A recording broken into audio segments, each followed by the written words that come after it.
नमस्कार, मैं राकेश मैथमेटिक्स से राकेश सर आपको इस चैनल पर हार्दिक स्वागत और अभिनंदन करता हूं।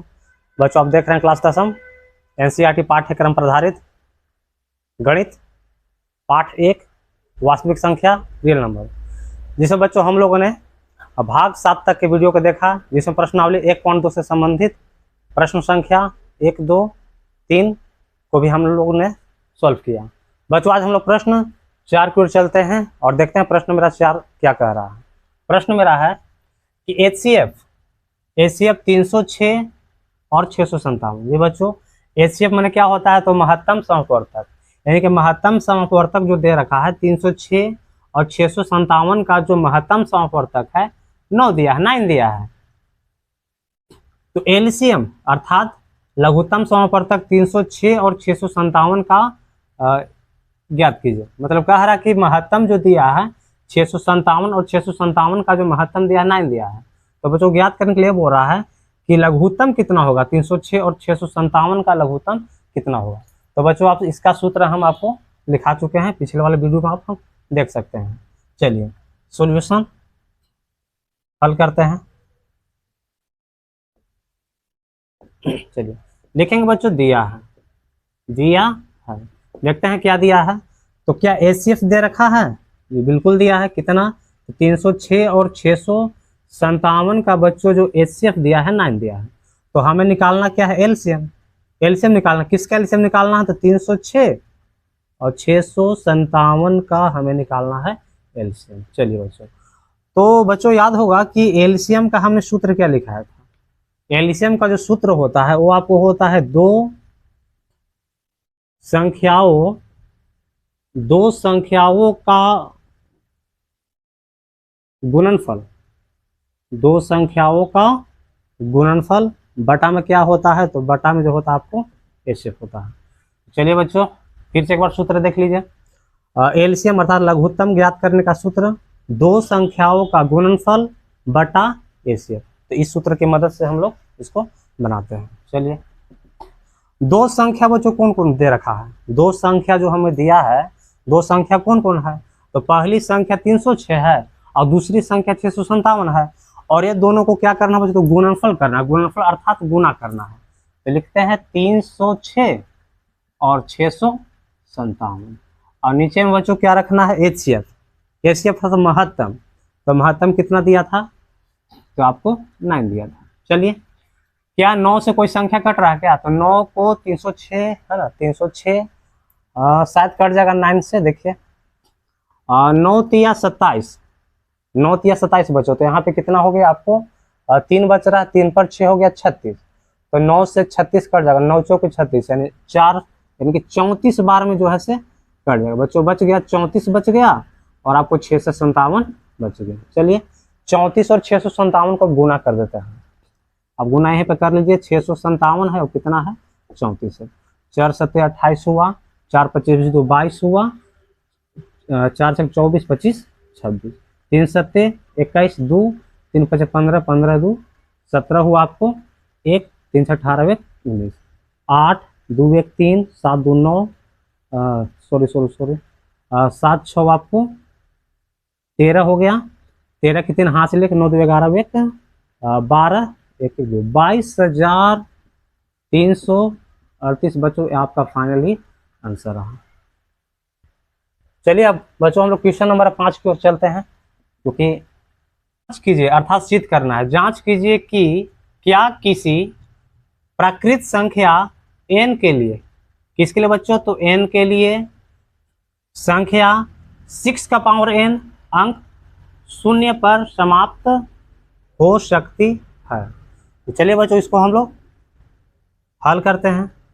चलिए बच्चों एक शर्त लिखना होगा आपको और याद भी करना होगा। सबसे पहले इसको बनाएंगे, आगे तो बनाएंगे ही, लेकिन सबसे पहले एक शर्त है जो कि बहुत ही जरूरी शर्त है ना, क्योंकि आप एग्जाम में अगर ऐसा लिख के आइएगा तो अच्छे से अच्छे अंक आप प्राप्त कर सकते हैं।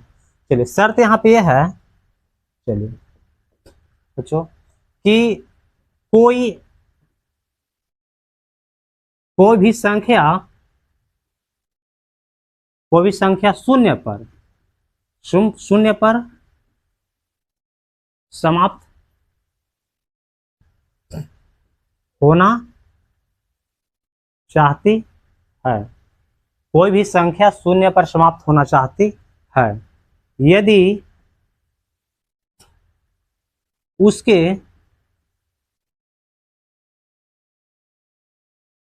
अभाज्य, ऊपर देखिएगा बच्चों, इसके बाद अभाज्य गुणनखंड में कम से कम एक बार, कम से कम एक बार 2 गुने 5 आना चाहिए। चलिए बच्चों, ये आपको शर्त है और ये आपको याद रखना ही चाहिए और लिखना भी पड़ेगा। कोई भी संख्या अगर 0 पर समाप्त होना चाहती है, कोई भी संख्या अगर 0 पर समाप्त होना चाहती है तो, सॉरी बच्चों, तो उसके अभाज्य गुणनखंड में कम से कम एक बार 2 गुने 5 आना चाहिए। एक बार यानी एक बार 2, कम से कम में एक बार 2 और 5 दोनों एक साथ आना चाहिए। मतलब कह रहा है 2 3 बार आ जाए उससे हमको मतलब नहीं है, 5 4 बार आ जाए उससे हमको कोई मतलब नहीं, लेकिन कम से कम 2 भी एक बार आना चाहिए और 5 भी कम से कम एक बार आना चाहिए। तो बच्चों इसको बनाते हैं। दिया है क्या, मेरा संख्या जो दिया 6n दिया है। चलिए लिखते हैं 6 का गुणनखंड करेंगे, 6 का गुणनखंड करते हैं। 6 का गुणनखंड है 2 आया, 3 से कट गया 3, कितना बार में, अब देख सकते हैं कि 3 से 3 एक बार में कट गया। तो बच्चों आप देख रहे हैं कि 6 का जो हम गुणनखंड निकाले ना, 6 का गुणनखंड किए तो 2 और 3 आया, तो 2 तो ठीक है, 2 तो आया है ठीक है, लेकिन 5 कहाँ है इसमें, क्या 5 है क्या, 5 बिल्कुल भी नहीं है। लेकिन शर्त के हिसाब से क्या चाहिए हमको, 0 पर समाप्त होने के लिए कम से कम एक बार 2 और 5 दोनों आना चाहिए। मतलब 2 तो यहाँ ठीक है आया, लेकिन 5 यहाँ पे नहीं है, अर्थात यहाँ पे लिख देंगे, अर्थात कोई भी संख्या, कोई भी संख्या 6n के लिए, 6n के लिए प्राकृत संख्या शून्य पर समाप्त नहीं हो सकती, शून्य पर समाप्त नहीं हो सकती। तो बच्चों ये कोई जरूरी नहीं है कि प्रश्न में 6 का पावर n ही देगा। अगर आपको 4 का पावर n देगा तो क्या ये भी शून्य पर समाप्त हो सकता है क्या, नहीं हो सकता है, क्योंकि 4 का गुणनखंड 2 गुने 2 है, लेकिन 5 भी तो आना चाहिए। लेकिन हम देख रहे हैं 4 में 2 और 2 ही है, मतलब 5 नहीं है, ये भी कभी भी शून्य पर समाप्त नहीं हो सकती है। और बच्चों 6 का तो अब दिखा दिए हम।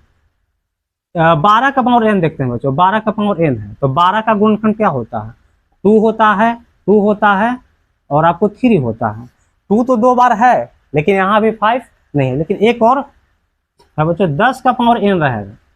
अगर 10 का पावर n रहेगा तो क्या यह 0 पर समाप्त हो सकती है क्या, तो 10 का हम गुणनखंड करते हैं 2 से 5 बार में, 5 से एक बार में, तो 2 गुने कितना 5 है, अर्थात बिल्कुल बच्चों अगर 10 का पावर n रहेगा तो बिल्कुल वो 0 पर समाप्त हो सकती है, क्योंकि यहाँ पे 2 और 5 दोनों एक साथ है। कम से कम एक बार आना चाहिए, तो 2 आप देखिए 2 है और 5 दोनों एक एक बार आ गया, अर्थात यहाँ पे 10 का पावर n यह जो है से शून्य पर समाप्त हो सकती है, लेकिन 6 का पावर n आपको कभी भी शून्य पर समाप्त नहीं हो सकती है किसी भी प्राकृतिक संख्या के लिए। तो उम्मीद है बच्चों कि आपको ये प्रश्न संख्या 5 आपको बहुत ही बेहतरीन तरीके से समझ में आ गया होगा। और अब हम लोग प्रश्न संख्या 6 की ओर चलते हैं। 6 देखते हैं क्या कह रहा है। 6 मेरा जो प्रश्न है, व्याख्या कीजिए कि, क्या व्याख्या करना है, व्याख्या कीजिए कि 7 गुने 11 गुने 13 प्लस 13 और 7 गुने 6 गुने 5 गुने 4 गुने 3 गुने 2 गुने 1 प्लस 5 भाज्य संख्या क्यों है। तो क्वेश्चन को बनाने से पहले बच्चों हम लोग थोड़ा भाज्य और अभाज्य संख्या को देखते हैं। ऐसे अभाज्य संख्या और भाज्य संख्या सभी जानते हैं, परिभाषा तो सभी को याद होगा, है ना, लेकिन देखते हैं एक बार और। बच्चों ये अभाज्य संख्या है, अभाज्य संख्या है। और ये आपको बच्चों क्या, ये जो आपका है भाज्य संख्या है, जो एक से कटे या फिर स्वयं से कटे, एक से कटे या फिर स्वयं से कटे। अभाज्य संख्या को हम दूसरे शब्दों में बोल सकते हैं कि जिसका दो ही गुणनखंड हो, जिसके सिर्फ दो ही गुणनखंड हो उसे अभाज्य संख्या कहते हैं, और जिसका दो से अधिक जिसका गुणनखंड हो जाता है उसे हम लोग भाज्य संख्या कहते हैं। अब कैसे, अगर हम आप लोगों से उदाहरण पूछते हैं कि अभाज्य संख्या का उदाहरण क्या होगा, तो आप बोलिएगा 2 बोलिएगा, 3 बोलिएगा, 5 भी हो सकता है, 7 होगा, 11 होगा, 13 होगा। क्योंकि इनका गुणनखंड करते हैं, जैसे 2 का गुणनखंड करते हैं बच्चों, 2 का गुणनखंड 1 होगा और 2 होगा। अगर हम 3 का गुणनखंड करते हैं तो 3 का क्या होगा, 3 कौन कौन से संख्या से विभाजित होगा, कटेगा, तो आपको 1 से कटेगा या फिर स्वयं से कटेगा। उसी तरह से 5 को 7 को देख लीजिएगा, फिर 11 को हम देख लेते हैं। 11 क्या है, तो 11 1 से कटेगा या फिर स्वयं 11 से ही कटेगा। अर्थात अभाज्य संख्या में सिर्फ 2 ही गुणनखंड होते हैं। क्योंकि भाज्य संख्या देख लेते हैं बच्चों, हम बोलते हैं 4, 4 क्या है, तो भाज्य संख्या है। कैसे भाज्य संख्या 4 है वो आप देख लीजिए।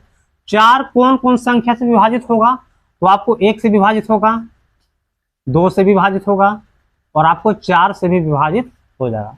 तब दोनों में अंतर आप साफ साफ देख सकते हैं कि अभाज्य संख्या का जितना भी हम गुणनखंड निकाल रहे हैं तो इसका 2 ही गुणनखंड है, जबकि भाज्य संख्या गुणनखंड बच्चों कितना आया, तो 3 का 3 गुणनखंड हो, यानी 2 से अधिक गुणनखंड होता है।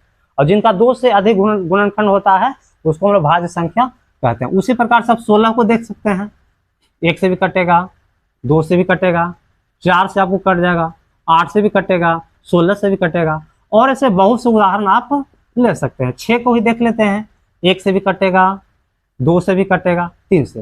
अर्थात देख लीजिए सभी में जितने भी 4 का उदाहरण लिया, 16 का उदाहरण लिए हैं, 6 का उदाहरण लिए हैं, ये तीनों का गुणनखंड निकाले हैं, ये सभी 2 से अधिक, 2 से क्या आया है, 2 से अधिक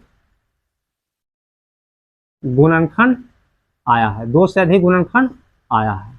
तो आप अच्छी तरह से समझ गए होंगे भाज्य संख्या और अभाज्य संख्या, और इसी की मदद से हम लोग प्रश्न संख्या जो 6 कह रहा है इसको हम लोग बनाते हैं। प्रश्न क्या कह रहा है, 6, व्याख्या कीजिए। व्याख्या क्या करना, तो व्याख्या कीजिए कि 7 गुने 11 गुने 13 प्लस 13 और 7 गुने 6 गुने 5 गुने 4 गुने 3 गुने 2 गुने 1 प्लस आपको 5 दिया है, 5 दिया है, भाज्य संख्या क्यों है, मतलब बोल दिया है कि जितने भी संख्या जो आपको दिया हुआ है ना, यहाँ देख लीजिए, आप यहाँ देख लीजिए, जितने की जितनी सब संख्या दी हुई है सभी भाज्य संख्या है, लेकिन इसमें बताना है कि क्यों, व्हाट, क्यों का जवाब देना है। तो बिल्कुल जवाब देंगे, बने रहिए। चलिए सॉल्यूशन करते हैं। सबसे पहले 7 है, 11 है, आपको 13 हो गया, और प्लस क्या है, 13 है। बच्चों इसमें जरा देखिए संख्या को, क्या इसमें कोई कॉमन हो रहा है, क्या कॉमन हो रहा है क्या, तो बिल्कुल हम देख रहे हैं कि 13 दोनों में है, कॉमन है, अर्थात उभयनिष्ठ है। क्या है, उभयनिष्ठ, अर्थात दोनों में कॉमन है। तो 13 को बच्चों क्या कर लेते हैं हम लोग, कॉमन ले लेते हैं। कॉमन ले लिए, 7 आपको रहेगा, 11 रहेगा, 13 तो बाहर कर दिए, प्लस 13 1 हो गया आपको, क्योंकि 13 एक बार से ही कटता है, 1 से ही विभाजित होता है। चलिए 13 हो गया, 13, 11 में 7 से बच्चों गुना कीजिए, तो 11 में 7 से गुना करेंगे तो कितना होगा, 77 होगा, प्लस आपको कितना है, 1 है। आगे चलते हैं,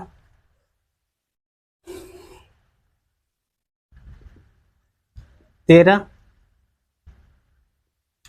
77 और 1 जोड़ेंगे बच्चों कितना हो जाएगा, 77 और 1 जोड़ेंगे तो कितना आपको हो गया, 78 हो गया।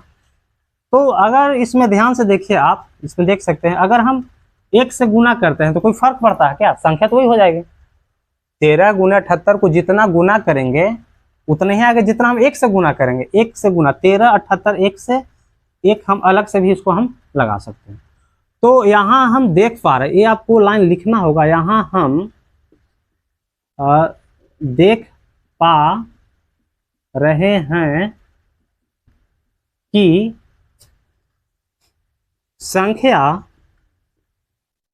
7 11 13 प्लस 13 में 2 से अधिक 2 से अधिक गुणनखंड है। देख रहे हैं, बिल्कुल यहाँ हम देख पा रहे हैं कि संख्या 7, 11, 13 प्लस 13 में 2 से अधिक गुणनखंड। आप देख सकते हैं यहाँ कितने गुणनखंड हुआ। आप यहाँ देख लीजिए, यहाँ पे 3 गुणनखंड है, यानी 2 से अधिक गुणनखंड। यहाँ पे आप देख सकते हैं, जिसका 2 से अधिक गुणनखंड आता है उसको हम लोग क्या बोलते हैं? भाज्य बोलते हैं। अतः यह क्या है? अतः यह भाज्य है। अतः यह क्या है? भाज्य है। अब देख लीजिए, प्रश्न भी कहा था कि भाज्य है, भाज्य संख्या तो बोल ही दिया क्या है, लेकिन क्यों है? चलिए यहाँ पे क्यों करके हम दिखा दिए। आपको इसका तो जवाब मिल गया, अब हमें इसका जवाब खोजना है। इसका जवाब हमें खोजना है। तब तक बच्चे इसको हम लोग साफ कर देते हैं, क्योंकि जगह की कमी है। तो बार बार सब स्क्रीनशॉट भी लेते रहिए बच्चों। जो प्रश्न अगर समझ में नहीं आता आप कमेंट भी कीजिए, ताकि आपको और हम बेहतर तरीके से समझाने की कोशिश करें। चलिए, 7 है, 6 है, 5, 4 गुना 3 गुना 2 गुना 1 है, प्लस आपको कितना है? 5 है। संख्या को ध्यान से देखते हैं, इसमें क्या कोई कॉमन हो रहा है क्या? ध्यान से देखिए, कॉमन अर्थात उभयनिष्ठ, अर्थात दोनों में हो। तो दोनों में हो तो हम यहाँ देख रहे हैं 5, जी बिल्कुल 5 इसमें भी है। इतना में देखना बच्चों, इतना में। चलिए, 5 इसमें भी है और 5 इसमें भी है, मतलब 5 को हम कॉमन ले सकते हैं, बिल्कुल ले सकते हैं। चलिए, जो बच गए लिख दिए।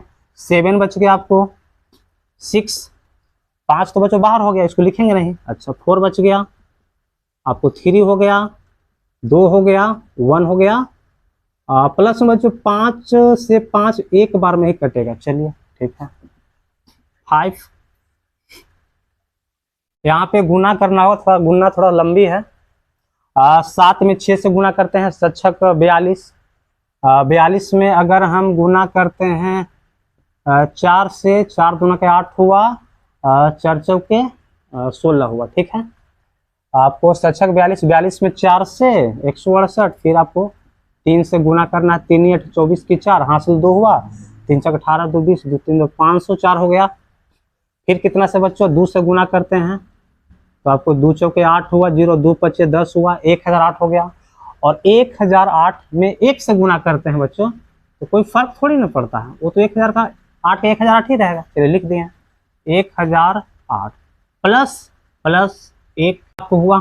चलिए 5 गुने बच्चों 1008 में 1 जोड़ेंगे, तो 1008 में 1 जोड़ेंगे तो क्या होगा? तो 1009 होगा।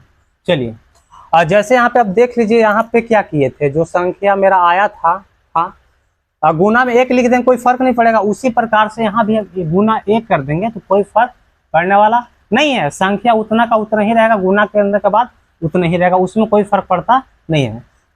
तो यहाँ वही बात, आप यहाँ ये लाइन जो लिखे हैं वहां भी ये लाइन लिख सकते हैं कि यहाँ हम देख रहे हैं। चलिए इसको साफ कर देते हैं। और यहाँ हम देख रहे हैं कि संख्या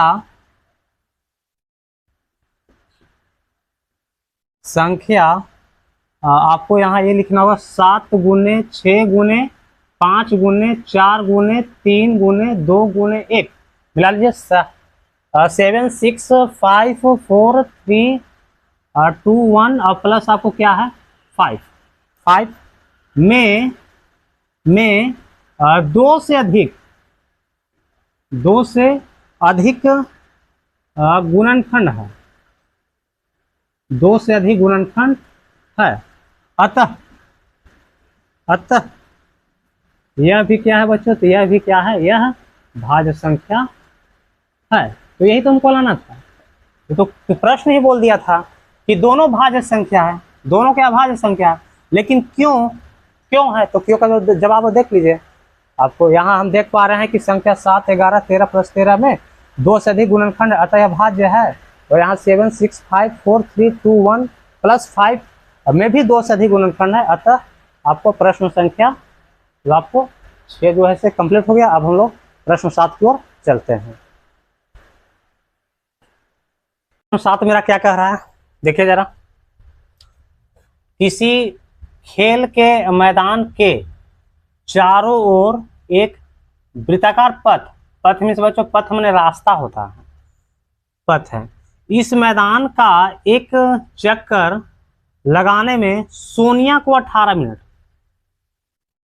एक चक्कर लगाने में सोनिया को कितना समय लगता है, तो 18 मिनट का समय लगता है।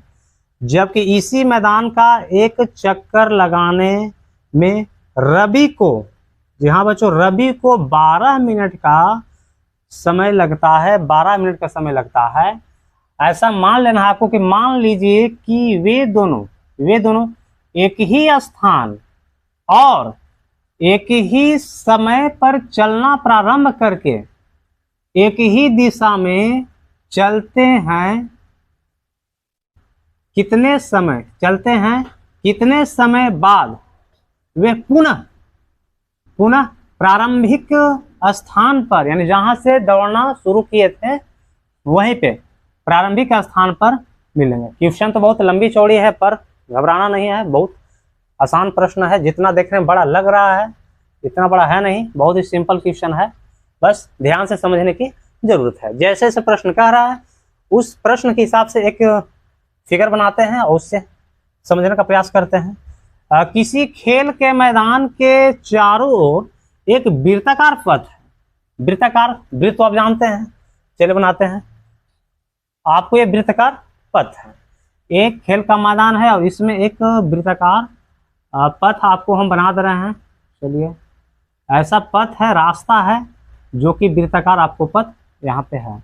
चलिए दौड़ेंगे कहाँ, तो ये आपको दौड़ने का है, पथ जो आपका यही हुआ आपका दौड़ने का। चलिए, तो इस मैदान का एक चक्कर लगाने में सोनिया को 18 मिनट का समय लगता है। मान लीजिए कि सोनिया यहां से दौड़ रही है, मान लीजिए ऐसा कि सोनिया जो है, सोनिया यहां से दौड़ रही है, तो सोनिया को समय कितना लगता है बच्चों, प्रश्न देखिए। सोनिया को 18 मिनट का समय लगता है, सोनिया को लगता है 18 मिनट का समय लगता है। जबकि इसी मैदान का एक चक्कर लगाने में, इसी मैदान के इसी पथ को एक चक्कर लगाने में रवि को, जी हाँ रवि को 12 मिनट लगता है। चलिए 12 मिनट सोनिया और आपको ये है रवि, और रवि को जो समय लगता है 12 मिनट का समय लगता है। चलिए 12 मिनट का। मान लीजिए वैसा मानना कि वे दोनों एक ही स्थान, अर्थात यहीं से एक ही स्थान, यहीं से एक ही स्थान और एक ही समय, समय भी चेंज नहीं करना, समय भी वही रहेगा। जितना समय, जितना बजे से सोनिया दौड़ेगी उतना ही उसी टाइम से रवि भी और इसी स्थान से दोनों दौड़ना शुरू करते हैं, एक ही दिशा में। अर्थात मान के चले कि इस दिशा की ओर जा रहे हैं, इस दिशा की ओर दौड़ रहे हैं, तो दौड़ रहे हैं, तो कितने समय बाद वे पुनः प्रारंभिक स्थान पर मिलेंगे, पुनः प्रारंभिक स्थान पर मिलेंगे। देखिए बच्चों, इस तरह का प्रश्न बहुत आसान होता है, बस समझने की जरूरत है। चलिए, ऐसे रवि और सोनिया मतलब ऐसे दौड़ेंगे, अगर दौड़ेंगे दिन भर में तो कई बार मिलेंगे, इसका तो कोई गारंटी है नहीं, कई बार मिलेंगे। लेकिन हमें प्रश्न के हिसाब से, है ना, इस तरह से हल करना है कि हमें जो न्यूनतम का मतलब जो पहला बार कितना समय के बाद मिलेगा, मतलब दौड़ रहे हैं, रवि भी दौड़ रहे हैं और सोनिया भी दौड़ रही है, तो दोनों दौड़ रहे हैं, तो दोनों दौड़ने के तत्पश्चात एक समय ऐसा आएगा कि दोनों कहीं पे पहला बार मिलेंगे। तो पहला बार कितना टाइम के बाद मिलेंगे, कितना मिनट्स लगेगा, कितने समय के बाद ये दोनों एक जगह मिलते हैं, उसको ज्ञात करना है, अर्थात न्यूनतम है। चलिए इसको हल करते हैं। न्यूनतम है, अगर न्यूनतम की बात करें यानी पहला बार कब मिलते हैं, तो बच्चों न्यूनतम की बात करें तो दोनों का लघुत्तम निकलता है। अगर अधिकतम की बात करें तो दोनों का आपको क्या निकलता है, अगर अधिकतम की बात करें, अधिकतम अगर कहीं ऐसा बोलता है तो आप दोनों का एचसीएफ निकाल दें, न्यूनतम बोलता है तो क्या एलसीएम। ऐसे प्रश्न में न्यूनतम अधिकतम नहीं दिया, लेकिन आपको यहाँ समझना है कि पहला बार कब कितना समय के बाद इन लोग मिलेंगे, तो न्यूनतम। ऐसे तो बहुत बार मिलेंगे दिन भर में, लेकिन शुरू में कब मिलेंगे, कितने समय के बाद मिलेंगे, ये आपको ज्ञात करना। तो कुछ आपको नहीं करना है, दोनों का सिर्फ एलसीएम आपको निकालना है। चलिए सोनिया को आप देख सकते हैं, सोनिया को समय लगा था 18 मिनट का। चलिए ठीक है। रवि को समय लगा था एक चक्कर को पूरा करने में 12 मिनट का समय लगा था। चलिए दोनों को क्या निकालना है, एलसीएम निकाल देते हैं। एलसीएम चलिए 2 से लग जाएगा, कितना बार में, 9 बार में 18, 6 बार में। लघुत्तम तो आप जानते ही हैं, 3 से लगेगा, 2 से तो लगेगा नहीं, क्योंकि 2 से लगने के लिए दोनों तो कटना चाहिए, 2 कटना चाहिए, लेकिन नहीं कट रहा है। लेकिन 3 से दोनों हम देख रहे हैं कट रहा है, 3 से दोनों कटेगा, 9 भी कटेगा। कितना बार में बच्चों, तो 3 बार में कटेगा। 3 से 6 कटेगा, कितना बार, 2 में कटेगा। अब कोई कट रहा है क्या, नहीं कट रहा है, तो इसको ऐसा आप छोड़ दीजिए और ऐसे लिखेंगे। एलसीएम निकाल रहे हैं तो लिख दिए 2 गुने 3 गुने 3 गुने 2, अब गुना कर दीजिए। 2 तिया 6, 6 त्रिक 18, 18 दूना 36 मिनट। बच्चों ये आपका फाइनल आंसर हुआ। अर्थात 36 मिनट के बाद एक समय ऐसा आएगा, कौन समय, तो 36 मिनट के बाद ये दोनों एक जगह कहीं भी जाकर के इन लोग मिलेंगे। तो अर्थात अतः लास्ट में जो लिखना है ना, अतः ये लाइन लिखना होगा, अतः 36 मिनट बाद वे दोनों प्रारंभिक